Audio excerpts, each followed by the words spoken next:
Right guys, welcome down to another Finch Friday, and I've got a lot of questions to try and get through and not a lot of time. It's quite late on Friday evening, so I need to try and get this boxed off nice and quickly. I've just come back from the Euro Pro event and visiting the new studio at Prairie Sports Village, the Quest Golf Academy. It looks amazing. Can't wait to get teaching there tomorrow. So I'm going to blast through as many questions as I can, starting now.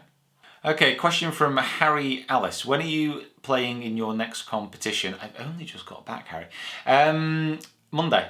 I've got an event at Bolton Old Links, just a PGA local event.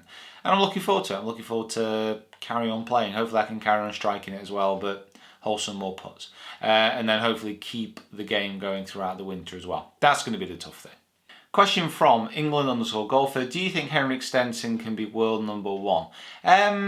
Yeah, I don't see why not. I mean, he, in spaces, is one of the most unbelievable golfers that you'll ever see. He won the Open, tailed all the way by Phil Mickelson, but take Mickelson out of the equation, and he would have battered everyone by so many shots. And then he won a couple of years ago the race to Dubai and the Tour Championship in a space of time when, again, he was almost unplayable. So he's got that ability. It's just a consistency. It's just making sure that he does it over a consistent period of time, which is obviously not easy to do, but certainly he's got the capability, no doubt about it. He's got a lovely house on Lake Nona as well, which was being built when we played. Very nice. Question from Jordan_WH_ITT. Considering final qualifying was won at 10 under, do you think you have a real chance? You haven't done that on an easier course. I'm guessing that is final qualifying for the Open. Well, bear in mind, 10 under is over 2 rounds anyway. But I think the thing is with having a real chance and that I haven't done that on an easier course, the fact is there's a lot of things that I want to do that I haven't done before. That's the whole point of having goals. You know, if you only wanted to do stuff that you've done before, then you wouldn't be achieving anything different. The whole point of the quest for the Open and the whole point of pretty much everything I'm doing is I'm striving and trying to get to places that I've simply not been before. And one of those is trying to qualify. And if it takes shooting 10 under over 2 rounds, then that's something I have to aspire to. If you are just setting your benchmarks at a level that you've already achieved, then you are not going to live to your potential. So yeah, of course, everyone's got a chance of doing anything they want to do. Question from Martin Clark 94. Russell Knox or Lee Westwood, who would you have picked? So this is from Darren Clark's wildcard picks, and Russell Knox didn't make the team despite being a multiple PGA Tour winner when compared to Lee Westwood, who's had some spells of decent golf, but he's not won this year. It's a tricky one. I'm got to be honest, I think it's probably the right choice in respects that Westwood brings a lot of experience, and there's already a lot of rookies now in the European team. And that little slip, Russell Knox didn't do enough to qualify automatically because he didn't have his European Tour card. So I think it was probably on balance the right decision to bring that little bit more experience in. And Westwood is the type of player who you imagine, when it comes to the Ryder Cup, will be able to raise his game. Tee to green, he's still one of the best players in the world. It's just he's putting in his short game, which isn't quite there. But if you remember, pretty much every single Ryder Cup, that seems to rise to the occasion. And if it does, then he's going to be as strong as any US player. And that's, I think, a big bonus. Question from Darren123. Is there any point in junior golfers getting custom fit while they're still growing, or is it simply a waste of money? Slightly tricky, isn't it?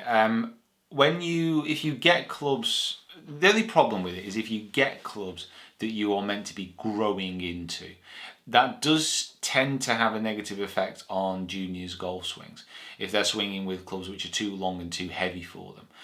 You'd almost want, in some cases, if you're going to get some clubs, make sure they're fitted for you now, even if you are due a growth spurt. If you're playing with clubs which are too short, that's often not as bad as playing with clubs which are too long, in my experience. But it is tricky, because if you are going to be getting new clubs from, let's say, when you're 12 to when you're 18, within that period, you're going to be growing a lot in different spurts. So yes, it can get expensive getting new clubs. But if you have the capability and you have the option of getting custom fit, yeah, it would be beneficial. Question from Dylan_Shepherd02. What was it like being around the pro atmosphere last week? Keep up the good vids. It was very good. It was nice being around pros and players who really want to try and make it. I mean, everyone pretty much on the Euro Pro Tour, they're not there just for a round of golf. So you go to some PGA events, some local PGA events, people are just there for wanting to play golf. You know, if they win a bit of money, it's a bit of a bonus. They just like that chance to be able to go out and play and leave the golf club, leave the driving range, wherever it may be. On the Euro Pro Tour, everyone's there to really try and win, to really try and improve themselves as much as they can as players. And it's a nice environment to be in. I enjoyed it. I certainly want to experience it again. If you had 2 hours of practice, how would you divide your time? If that's all I had, then equally between the short game disciplines. Chip in, bunkers, putt in, and all that aspect of the game. Hello? Question from Philim7. What length driver do you use? Is it really worth cutting down half an inch or an inch for better smash factor? If you do cut down the length of a driver, you will decrease the amount of potential distance that you can get. However, for a lot of people, simply finding the centre of the driver is more important. And if you cut down the length of the shaft, then that will help. Other things that you have to bear in mind is the stiffness of the shaft will increase if you cut it down. So if you can get a shorter stock shaft, if that makes sense, that will be more beneficial. I know Callaway with their new Fusion driver, they're bringing out shorter shaft lengths as standard. And from what I've heard so far, that is helping a lot of people find the fairway more. Which really with the driver, if you lose 10 yards, most people really won't know the difference. But if they search for another 10 yards, that's when they'll start losing balls.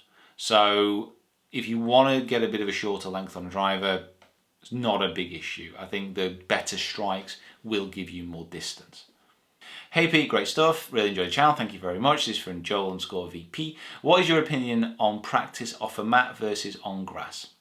I feel I hit better off a mat and great practice, but I get better visual feedback from grass. Where my club comes in contact with the ground, #Finch Friday. PS, I was just given a set of PXG, very nice. Not worth the money, but worth receiving as a gift, okay. I mean, definitely hitting off a mat is easier because there's that fact that if you do catch slightly behind, you will generally slide off the surface of a mat. The mat that we have in the Quest Golf Academy, that's a little bit more realistic because if it does enter the turf or the mat before the ball, it will grab a little bit more. Generally with most range mats, it'll just skid off. So you can hit some great shots off a range mat. When it comes to grass, your strike has to be more precise. I would always prefer to practice off grass because it's a little easier on the wrists over the long term as well. But as long as you're practicing off a good range mat, which is more realistic to what you're doing on the course, then you can still get an idea of what you will be doing. Question here from Quest Single Handicap. It looks like you've got a very specific goal in mind there, buddy. Hi P, is it possible to get down to single figures without a driver? Yes, absolutely. You don't need a driver to play very, very good golf. I mean, where we were at this week for the Euro Pro at Hawkston Park, really you could go around that course with a 3-wood and a hybrid. You don't need a driver. I think when you're looking to get down to scratch and when you're looking to get down to a really, really low handicap, that's where having a driver is going to come in very, very useful with that extra distance off the tee, giving yourself an easier approach in. But to get down to single figures, no, you don't need a driver. Question from Casey, Carl1 on Twitter. Also sent me a message, Carl. Sorry, I've not managed to get back to you. It's been a bit of a crazy week with the Euro Pro. When do we find out about the new lessons at Quest Golf Academy at Prairie? We're just updating the system at the moment in time, and I think it should all be good and live by the middle of next week. However, the current diary that we have up on the Quest Golf Academy website, you can still go on and book lessons. It's just carrying on the same structure as it was at Lytham. But that will change at some point this week where the new structure, the new prices will come out. It'll work out really very similar. It's just a slightly different structure that we're putting in place. But we'll be doing a video about that very soon, I'm sure. Right, that's all I've got time for. I'm going to get this video edited and uploaded and go see Carly, as I've not seen her all week, and then get ready for my morning of lessons tomorrow, and morning and afternoon of lessons. Got a full day actually. But I need to get in early and do some videos from the new bay, which I am very much looking forward to. Right guys, thank you so much for watching. Please subscribe to the channel if you haven't already. Follow me on my other social media platforms as well, which are linked below. I think next week the video should be back up to a normal upload schedule, but we will see. I hope so anyway. Right. What am I doing? Editing.